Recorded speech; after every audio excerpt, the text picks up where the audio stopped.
Oliver says, "Hi, Austin and Robert. I love the podcast and how it approaches building wealth from multiple facets. Huge fan of the show. My wife and I make a combined $270,000 from our W-2 jobs. I'm 32 and she's 31. She is still in residency to be a doctor after having taken some years in industry prior to medical school, so we expect our combined income to grow by about $150,000 after the next few years when she wraps that up. We have about $630,000 in investments across several retirement accounts, our bridge account, and crypto. We have $30,000 in a high-yield savings account as an emergency fund.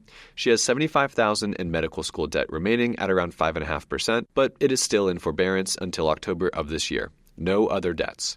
We're expecting to inherit $330,000 in the coming months. We would eventually like to purchase a house, but probably not for the next few years since we will likely move after she finishes her residency. We do not plan on having kids. We are hoping to plan for an early but comfortable retirement sometime in our late 50s, which already seems possible given our current situation. My question is, how should we approach scaling this inheritance into our investments to optimize our growth potential? I am planning to top up our emergency fund and then use this inheritance to offset W-2 deductions in order to max out both our 401ks and backdoor Roth IRAs, as well as make some payments against the student loan debt once that starts back up.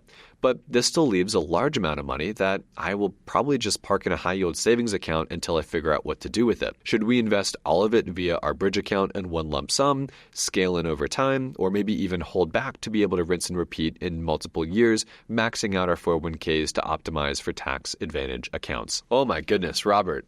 First off, Oliver is a genius. Shout out to Oliver and his incredible wife. Incredible. Geez, I wish more people would really take the time to continually learn and take action to get to this situation at 32 years old. Bravo. This is amazing. I love these kind of questions. I do too. Well, I want to start this question with empathy. You're getting $330,000 because someone passed away that you love. So I'm sorry to hear about that. And I, pray for your peace and comfort over time. So the first thing I think I'd want to do is to clean up this medical school debt. She's got $75,000 left, which at this 5.5% interest rate is about $1,000 a month that they're paying on this payment once the forbearance kind of gets itself figured out in October. So you're talking about $12,000 a year, which could then be used for that early retirement you're talking about. So if you want to retire early, I think getting rid of those pesky monthly payments, especially at this, call it 5.5% interest rate,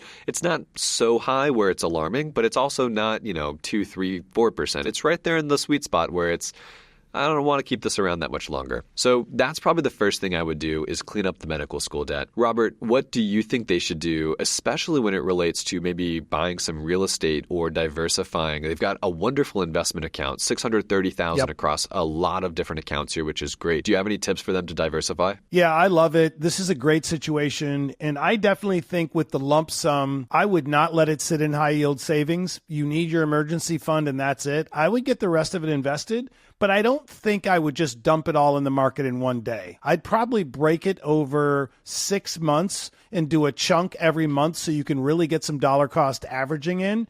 Because right now with the markets being a little choppy, we don't know what's going to happen in the coming weeks and months. It's always best to dollar cost average because no one can truly time the market successfully. And I would consider, and make sure you check with your tax attorney or your accountant, I would consider looking at investing in some real estate too to get some of these write-offs. And so there's a lot you can do with this, but diversification is key here. Don't let the money sit in high yield savings. We're very, very happy and impressed that you at least have it in high yield savings because so many people let it sit in a regular checking or savings account making no money. So that's fantastic. But then I would also dollar cost average over time, maybe 3, 6, 9 months. And I also want to address, they want to retire early, sometime in their late 50s, which is good because at 59 and a half, you'll be able to touch your retirement money penalty free.